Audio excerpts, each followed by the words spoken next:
இப்போ பயணம் வந்து சீக்கிரம் வந்துடணும், சுருக்கமாக முடிச்சுக்கணும்னு சொன்னீங்க. இப்போ நம்ம சகோதரர்கள் வெளிநாட்டு பயணம் போகிறாங்க, நீண்ட காலம் பல வருடங்கள் அங்கே தங்க வேண்டிய சூழ்நிலைகள் ஏற்படுது. அது எப்படி கரெக்டாக இருக்குங்களா? பயணத்தை சுருக்கமாக முடிக்கணும்னு நபிகள் நாயகம் சொல்கிறாங்க. நம்மால் 1 வருஷம் 2 வருஷம்னு பயணத்தில் உட்காந்துட்டு இருக்கானே, இதெல்லாம் சரியா அப்படின்னு ஒரு கேள்வி கேட்குறாரு. நீண்ட நாள் பயணம் என்பது தவிர்க்க வேண்டியது. ஆனால் இவ்வளோ நாள் பயணம் எல்லாம் எதுவும் குறிப்பிடப்படலை. 1 மாதத்துக்குள்ளே வந்துடணும், 10 நாள் இப்படி குறிப்பிட முடியாது. இப்படி ஒரு பயணத்தை இத்தனை நாட்களுக்குள் இத்தனை மாதத்திற்குள் நீங்கள் முடித்து கொண்டு வர வேண்டும் என்று எல்லாம் ஒரு கணக்கீட்டெல்லாம் சொல்ல முடியாது. ஆனால் பயணங்கள் ஒவ்வொருவருக்கும் ஒவ்வொரு வகையாக வேறுபடுகிறது.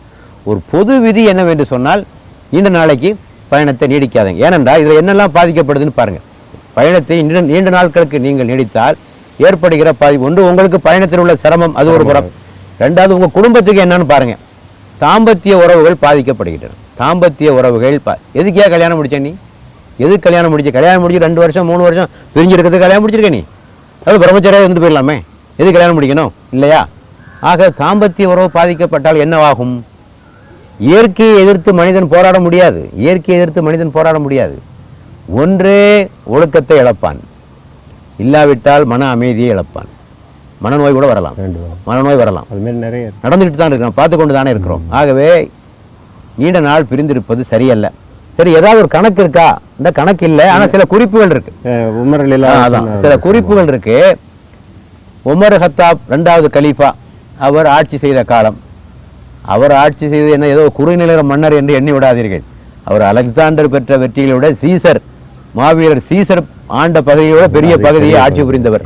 அவர் குறுநில மன்னர், ஒரு பஞ்சாயத்து தலைவர்னு நினைச்சிடாதீங்க.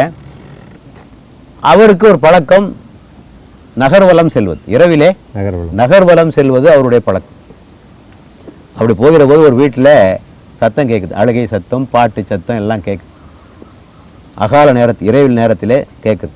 அப்போ நேரம் போய் கதவை தட்டி, ஏம்மா இந்த சமயத்தில் உட்காந்து பாட்டு பாடிக்கிட்டு இப்படி உட்காந்துருக்கீங்க என்னான்னு கேட்கு.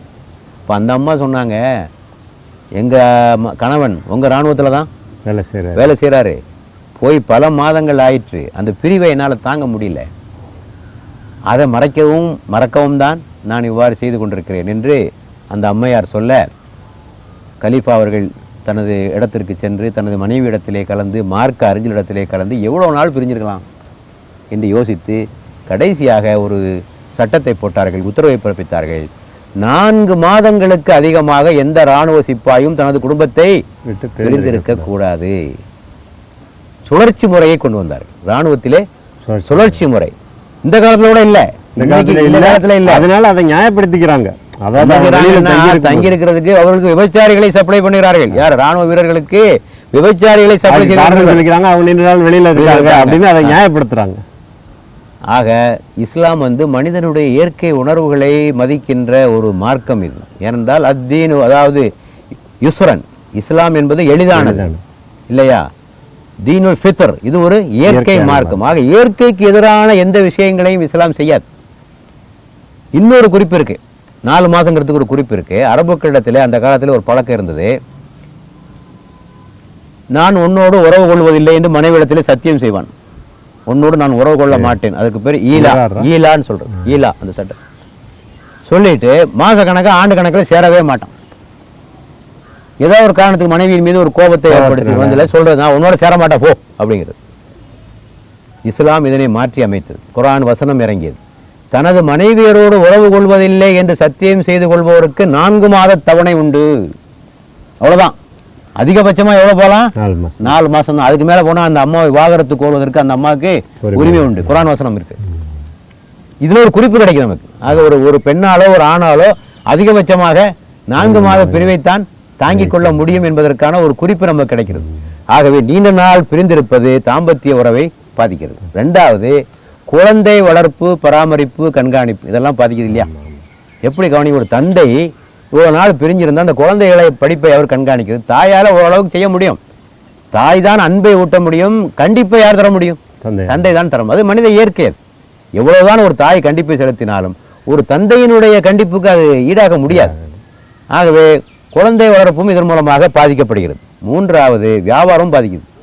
நாள் கணக்காக நீங்கள் பயணத்திலே இருந்தால் பல பேர் மார்க்கம் என்ற பெயராலே சுற்றி கொண்டிருக்கிறார்கள், வியாபாரத்தை கவனிக்கிறது இல்லை. மார்க்க பிரச்சாரத்துக்கு போகிறோம், அதுக்கான ஏற்பாடு உங்களுக்கு இருந்தால் பரவாயில்லை. நீங்கள் ஒரு பெரிய ஒரு பார்ட்னர்ஷிப் கம்பெனியில் இருக்கீங்க, தம்பி கவனிச்சுக்கிறாரு, நீங்கள் போகிறீங்கன்னு அது வேறு விஷயம் இல்லை. வியாபாரம் நொடிச்சு போகும்ல, வியாபாரம் நொடிச்சு போனால் குடும்பம் நொடிச்சு போகும்ல, கடைசியாக வந்து மார்க்க பண்ணி நொடிச்சு போகும்ல கடைசியாக. ஆகவே எல்லாமே ஒரு அளவாக திட்டமிட்டுத்தான் காரியங்களை நாம் செய்ய வேண்டும். அத்தோடு பதவிகளில் இருப்பவர்கள் நீண்ட நாள் பயணம் செய்தால் அவரிடத்துல அமானத்தாக பதவி ஒப்படைச்சிருக்கு. ஒரு பள்ளிவாசல் நிர்வாகியோ, ஒரு பள்ளிக்கூட நிர்வாகியோ, ஒரு நாட்டு நிர்வாகியோ மணிக்கணக்காக நாள் கணக்கில் ஊர் சுற்றிட்டு இருந்தான்னா யாருக்கு நிர்வாகத்தை யார் கவனிக்கிறது? ஆகவே நீண்ட நாள் பயணங்கள் தவிர்க்கப்பட வேண்டும். அதைத்தான் பெருமானார் சொல்கிறார்கள். பயணம் முடிந்துவிட்டால் உடனே திரும்பி விடுங்கள் என்று பெருமானார் சொல்கிறார்கள்.